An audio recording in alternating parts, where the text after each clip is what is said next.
चांदी सबसे ठोस धातुओं में से एक है, लेकिन इस सख्त चांदी को भी मेहनतकश कारीगर कागज से भी नरम बना देते हैं। यह नरम चांदी दवाइयों में मिलकर जीवन बचाती है, मिठाई को सजाती है और भगवान का श्रृंगार भी करती है। जी हाँ, हम नरम चांदी को चांदी के वर्क के नाम से पहचानते हैं, लेकिन कोरोना के इस दौर में चांदी के वर्क की कला और व्यापार दोनों ही संक्रमण काल से गुजर रहे हैं और कोरोना के लॉकडाउन के बाद से चांदी वर्क का उद्योग लगातार डाउन हो रहा है।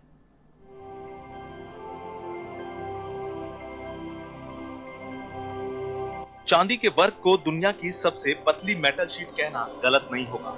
यूं तो चांदी वर्क का इतिहास हकीम लुकमान के जमाने का है, लेकिन यह कला मुगलों के साथ हमारे देश में आई। जयपुर और चांदी के वर्क का रिश्ता करीब 500 साल पुराना है। जयपुर राजघराने ने पन्नीगरान को जयपुर में पनाह दी। चांदी का वर्क बनाने वालों को पन्नीगरान कहते हैं। यहाँ सुभाष चौक के पास पन्नीगरान का पूरा मोहल्ला है। इस मोहल्ले में करीब 15,000 लोग चांदी वर्क बनाने के काम से जुड़े हैं। यह काम हुनर और कड़ी मेहनत का है। पहले चांदी की सलाख को 1 इंच के पतले टुकड़ों में बदला जाता है। इसके बाद आधा तोला यानी लगभग 5 ग्राम चांदी के 160 टुकड़े बनाए जाते हैं और हर टुकड़े को जर्मन कागज के बीच रखा जाता है। उसके बाद 160 पन्नों के फोल्डर में रखे सभी टुकड़ों को लगातार हथौड़े से कूटा जाता है। तब कहीं जाकर महीन और पतला चांदी का वर्क तैयार होता है। चांदी का वर्क यूनानी और आयुर्वेदिक दवाइयों में भी काम आता है। इसमें स्वाद तो नहीं होता, लेकिन मिठाइयों को सजाने के साथ ही भगवान के श्रृंगार में भी चांदी का वर्क काम में आता है। अब कोरोना काल में चांदी का वर्क बनाने की ये कला और कारीगर दोनों के हाल बेहाल है। भाई ये तो मैं तो मेरी जिंदगी कर रहा हूँ, हमारे बड़े भी ये काम करते हुए कम से कम 300 साल पुराना काम है। जयपुर बसे थे भाई, अभी तो इस टाइम पे तो 50 रुपये ज्यादा मजदूरी नहीं पड़ती हमें। एक करेंगे तो 2 करेंगे तो 100 रुपये मजदूरी मिलेगी। अब 100 रुपये में क्या होता है इस जमाने में, हमारे उससे भी काम मिलते हैं, क्योंकि अब ये काम हमारा खानदानी काम है, इसलिए हम करते हैं इसको। खानदानी काम है इसलिए कर रहे हैं, लेकिन मजदूरी ज्यादा कुछ नहीं है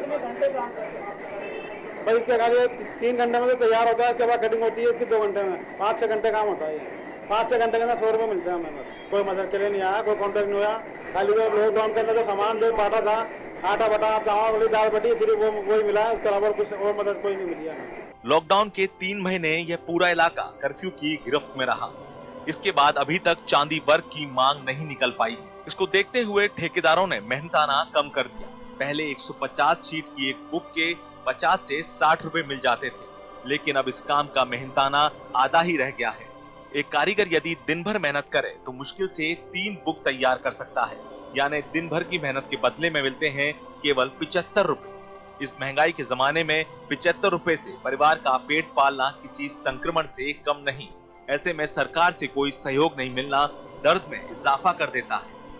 हमारे काम के ऊपर बहुत असर पड़ा जनाब, और ये समझिए कि बिल्कुल भी बहुत तंगी हुई है। गुजारा कर रहा हम लोग इतनी परेशानी में गुजर रहा है, मगर हमारी सरकार से कोई सुनवाई नहीं हुई है और ना कोई सरकार हमारे को मदद कर रही है। कुछ लोगों के पास है, हमारे यहाँ पे जो लोग काम करवाते हैं उन लोगों के पास रजिस्ट्रेशन है, मगर वो भी कोई लाभ नहीं देते, वो अपना भरना पड़ते हैं। नहीं, कार्ड वही बनवाया था हमने, मजदूर डायरी के लिए एप्लीकेशन लगाई, मगर वो लोग भी ऑफिसर लोग जो है धक्का देते हैं, हमारे को कोई सुनवाई नहीं करते हैं। बल्कि वो तो कहते थे 4,000 रुपये दे दो, 5,000 दे दो, 3,000 दे दो, मगर कोई मजदूर डायरी भी नहीं बनाता इस चीज के लिए। चांदी का वर्क बनाने वालों की तरह ऐसे बहुत से कला और कारीगर हैं जो कोरोना काल में चुनौतियों का सामना कर रहे हैं। इन सब के सामने रोजी रोटी का संकट खड़ा हो गया है। शिक्षा और जागरूकता की कमी से सरकारी योजनाओं से यह वर्ग अछूता ही रहता है। लेकिन सबसे मुश्किल बात यह है कि सरकार को भी इस वर्ग की खबर ही नहीं है।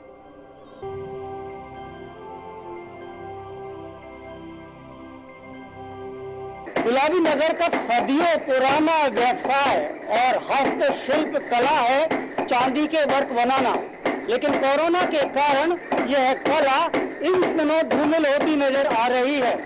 हजारों मजदूर दिन भर मेहनत करते हैं, इसके बावजूद उनके हाथों में चंद रुपए आते हैं, जिससे घर चलाना भी मुश्किल होता है। और ज्यादा मुश्किल की बात यह है कि सरकार की तमाम घोषणाएं इन तक पहुंच ही नहीं पाती, जिसके कारण ये लोग अभी तक किसी भी तरह की राहत से महरूम है। कैमरामैन विजय मिश्रा के साथ DK Sharma, A1 TV, Jaipur.